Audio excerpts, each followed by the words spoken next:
magisgot ganita og katapusang mga adlaw mga igsuon.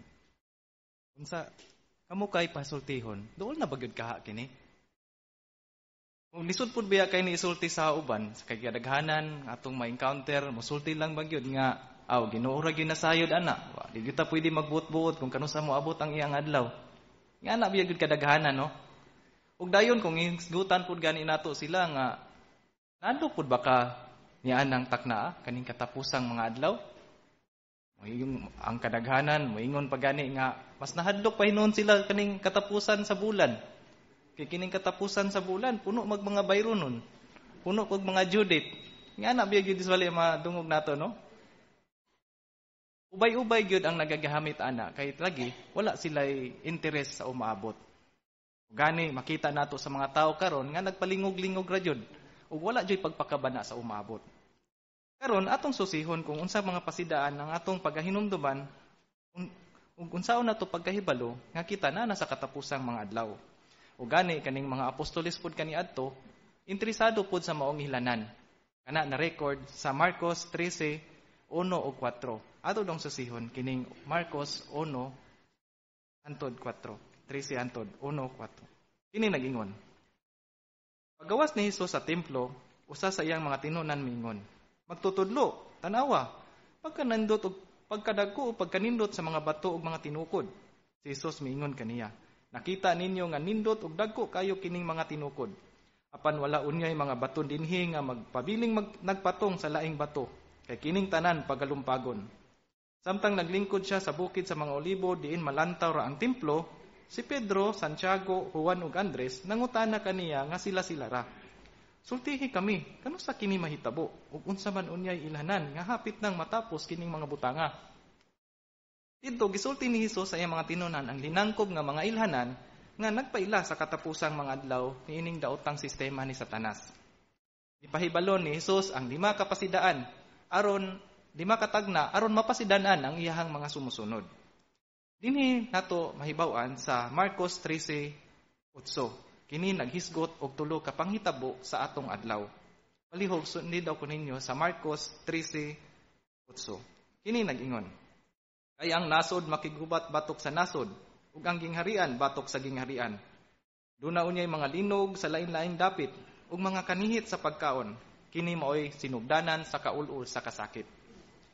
Kining 3 ka panghitabo sa atong adlaw, nakita na ba ninyo? Oo, ug sa atong adlaw mas nagkagrabi pa hinuon.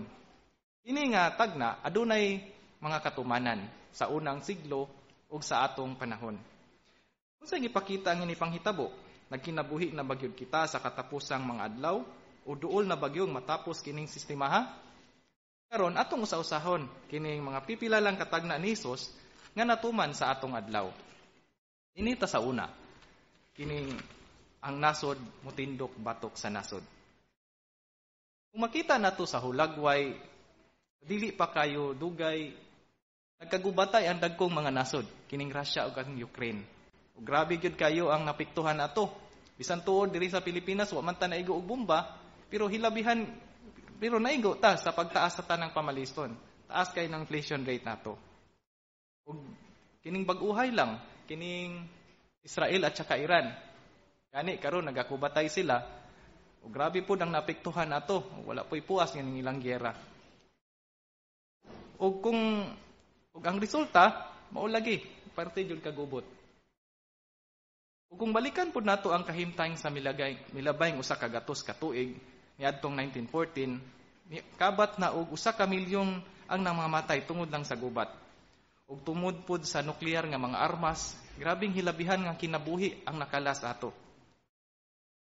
Maibadyan ba nimo unsa na gyud kadaghan ang nawala nga kinabuhi tungod lang anang giyera? Siguro no kung wala lang tingali giyera nga mga hitabo, dili tingali ta ing-ani kalisod ang atong kahimtang sa kalibutan.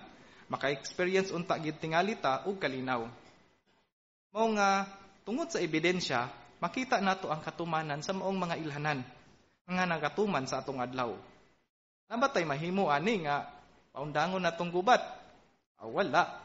Dili pwede nga moingnon ta nga i-stop. Na may nag-ingon nga pwede daw nato na i-stop ang mga panghitabo. Dili gyud tingali. Susihon daw nato ang Biblia kung unsa poy ang giingon ini kanato. Dinhi ni sa Marcos 13:7.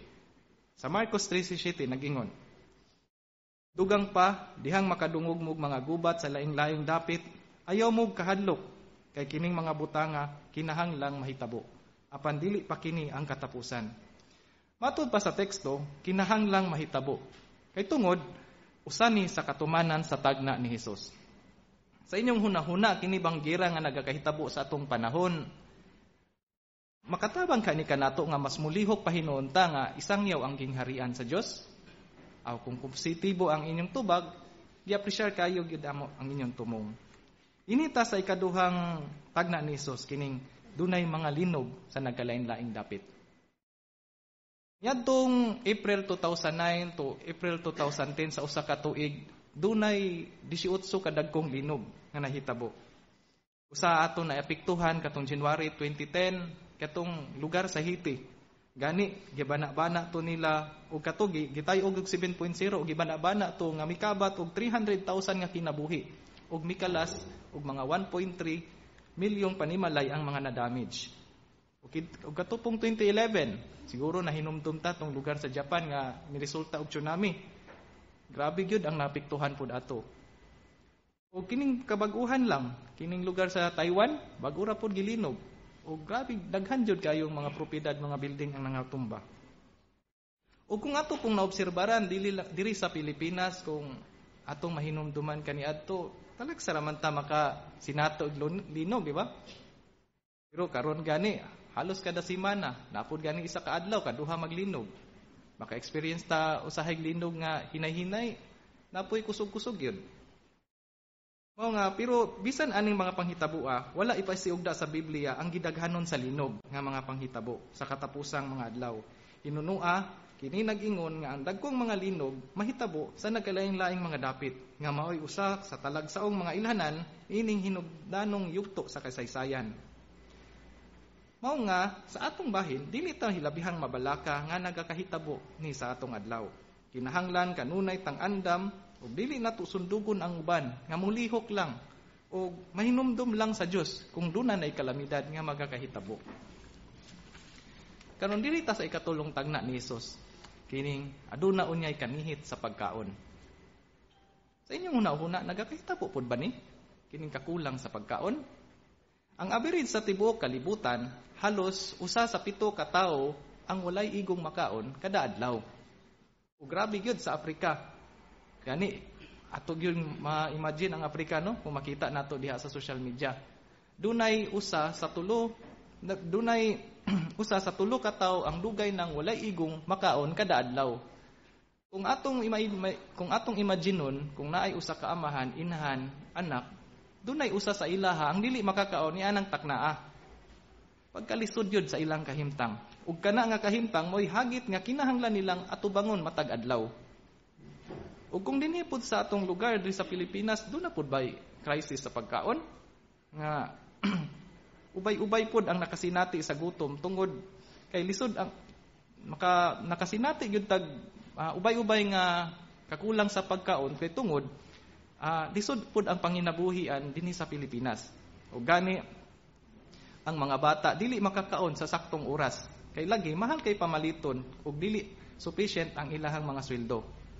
Mga hangtod karon mas nagkagrabe ug nagkadaghan ang nakasinati gid sa gutom. Pero ngano man nga lisod magpatungha og pagkaon nga kinahanglan lang manunta nga ayuhon pagdumala ang mga kahinguhaan sa yuta aron makabaton ta og saktong supply. Duna poy usahay dakong epekto kining kalamidad. Nga bisan unta anihuno na ang maong abot, naigo pagyud og bagyo o alaing kalamidad. Ug niya pa, kini pong kahakog sa tao, nga bisan unta agriculture ang abot sa maong yuta, ang kadaghanang mga yuta nga ginaptamnan ginahimo og dagkong mga subdivision o ginahimo og dagkong pabrika.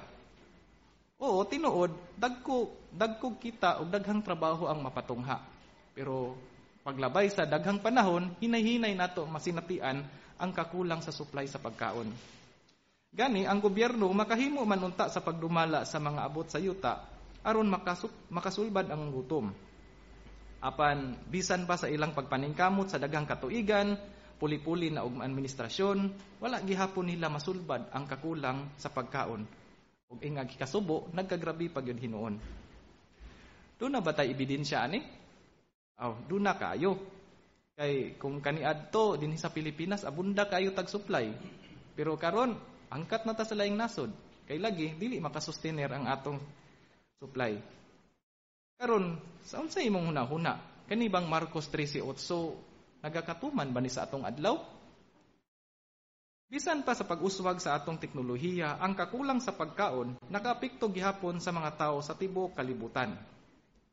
Ug karon sagad baghuman sa gera, linog, kakulang sa pagkaon, mutunghan na pod ang lain pang problema nga mao na poy laing bahin sa ilhanan sa katapusang mga adlaw.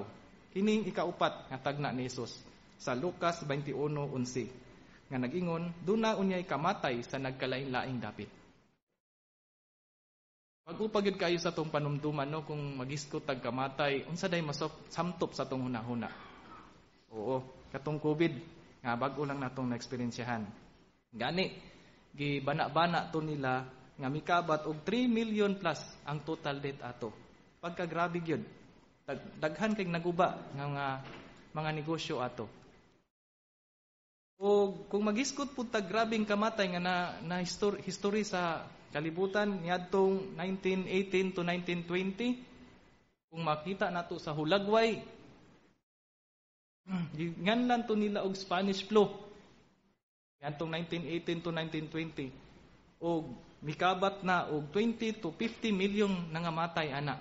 Pagkagrabe yung hitabo. Kung ato lang mahanduraw kung dinhi sa Pilipinas moabot man ta og mga 100 million atong populasyon, halos katunga ang nawala nga kinabuhi.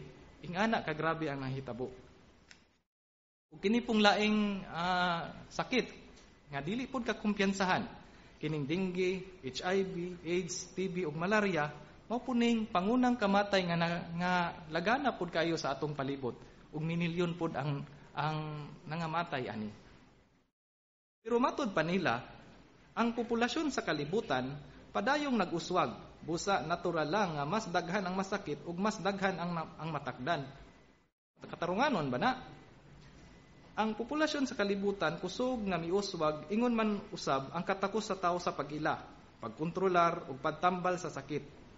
Nandili ba angay untang maminusan ang sakit ug ang epekto niini sa mga tao? Apan sukwahi kaayo ang nagakahitabo. Sa imong hunahuna, ang mga tao nag-antos ba sa mangilngig nga mga sakit ingon sa gitagna sa Biblia? Di man sa ingon nga gitagna sa Biblia nga mahitabo ang tanan, responsable na ani ang Dios. Nagakahitabo kini tungod sa pagkadautan sa tao nga usa pod sa tagna sa katapusang mga adlaw. Maong kining mga linog, gutom, ug sakit naghatag og kadaot sa minilyong mga katawhan. Minilyon pod ang nagantos sa sa kamot sa tao. Daghan ang nabiktima sa mga tao nga angay untang manalipod kanila. Karon matigdi pod ang lain pang gitagna sa Biblia nga mahitabo. Kining ikalima. Kining na-record sa Mateo 24:12. Ug tungod sa pagkagrabe sa kalapasan, mubugnaw ang gugma sa kadaghanan. Kining pagkamalapason maoy dayag nga pagsalikway sa balaod sa prinsipyo sa Dios. O gani nagkadaghan ang nag-ingon nga kaning pagpanapaw, homosexualidad dili man dautan kay tungod lagi gugma man ilang gibati. Ug diha pud baya sa teleserye ang kining pagpanapaw common pud kaayo. Unya ang resulta broken family gyud. O gani sa ato ang bahin pod mabiktima pod ra ba tao sa hayani kay ganahan pud man ta magtanaw-tanaw ani kaning gugma tapos magbulag. Ngana no?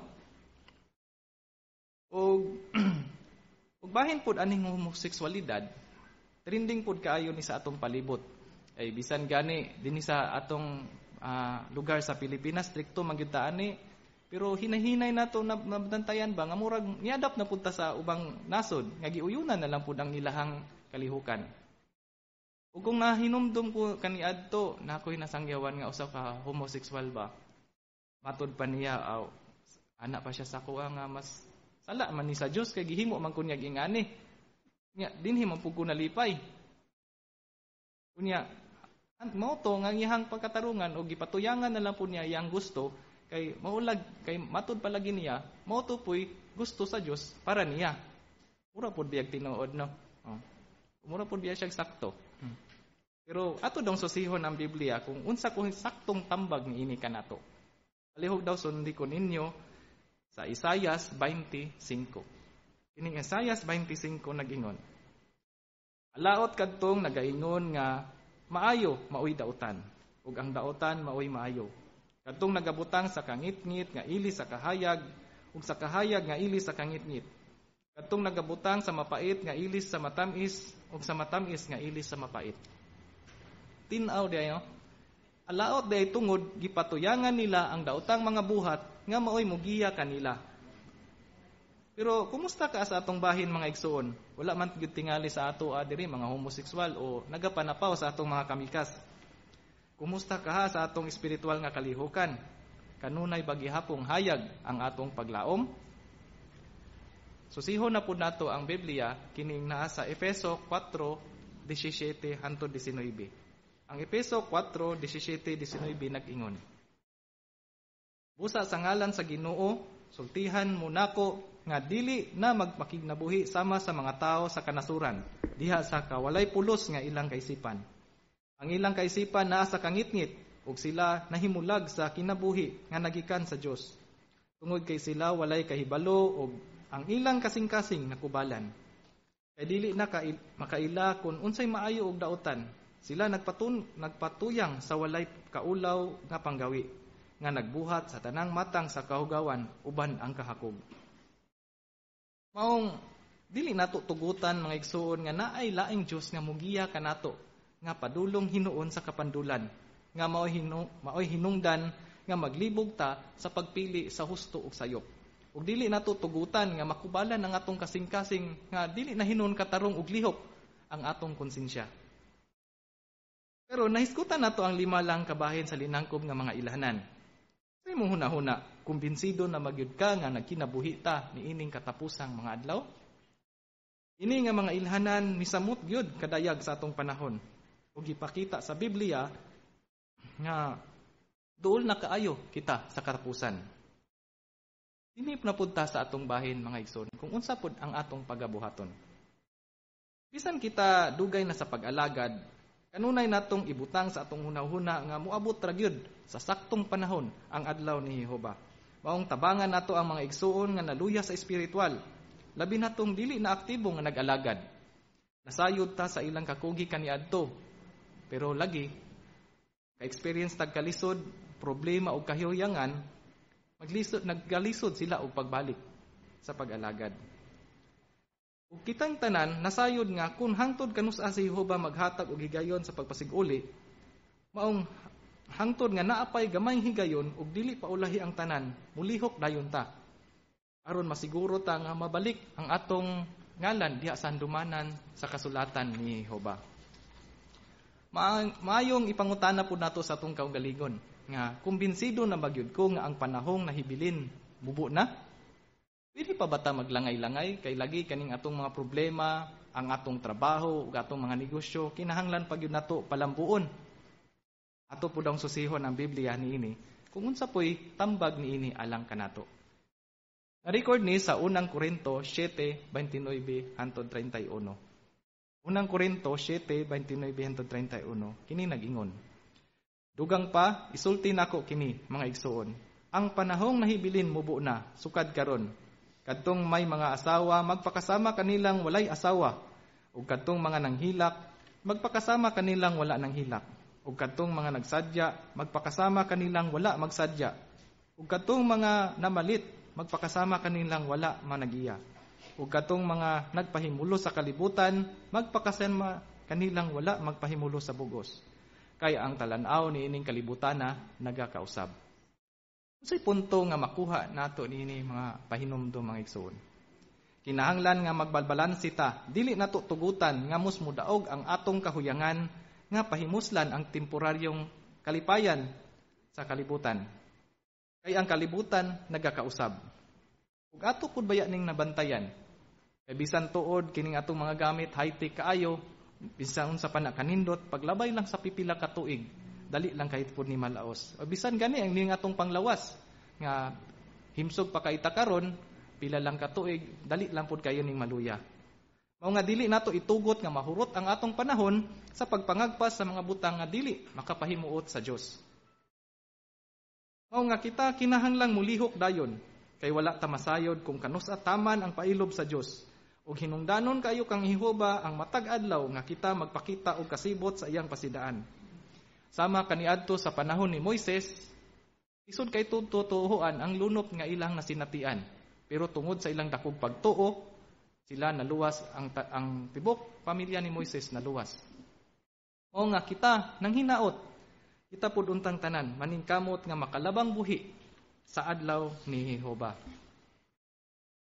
Ug sa mga igsuon namong saksi ni Jehova nga dili na pud aktibo, abri kanunay ang among panahon sa pagtabang kaninyo ug ikalipay kaayo namo nga magdinasigay ta sa usag-usa, labi na gayud nga ang adlaw sa Dios nagakaduol na. Pero daghan pud tingali og rason kung nganong ang uban nahimong dili na aktibo. Matingala na lang ta sa uban nga mikalit lang kabugnaw ang ilang kadasig. Ug aduna po'y mga individual nga miundang na pud sa pag-alagad. Miundang na pud sa pagsangyaw. Ug lagmit naghuna-huna pud sila nga kung nakahimo man sila og sala, kung mutug-an pud sila sa mga ansyano, mapalagpot pud sila sa kongregasyon. Patikdi pud ang giingnon ni Apostol Pablo kung pagmatinud-anon pud ta sa tanang butang, pati sa atong kaugalingon. Dinita sa ikatapusang teksto nga atong basahon. Dihiri sa ikaduhang Korinto 7:10 ug 11. Ikaduhang Korinto 7:10 11 kini nagkaingon. Kay ang kasubo nga makapalipay sa Dios mo resultag paghinulsol nga mutultol sa kaluwasan nga dili kamahayan. Apan ang kasubo sa kalibutan mo resultag kamatayon. Kay tanawa kun unsa kadako ang epekto kaninyo ang inyong kasubo nga nakapalipay sa Dios.